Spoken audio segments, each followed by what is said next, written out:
నేడు పిఠాపురంలో జనసేన అధినేత పవన్ కళ్యాణ్ పర్యటించనున్నారు. ఉగాది వేడుకల్లో ఆయన పాల్గొంటారు. ఇటీవల గొల్లప్రోలు మండలం చేబ్రోల్లో కొత్తగా తీసుకున్న భవనంలో పవన్ ఉగాది వేడుకలు జరుపుకోనున్నారు.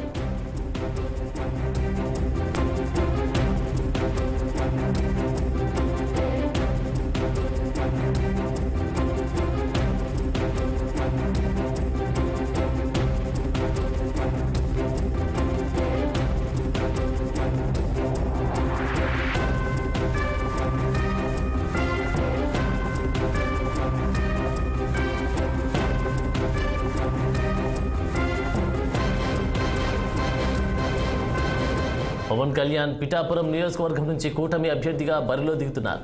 తనను గెలిపించి అసెంబ్లీకి పంపించి పిఠాపురం అభివృద్ధిని చేసి చూపిస్తాను అంటున్నారు. తాను గెలిస్తే ఎటువంటి అభివృద్ధి కార్యక్రమాలు చేస్తాను అనేది ఉగాది పండుగ రోజే జనసేనాని ప్రకటించనున్నారు.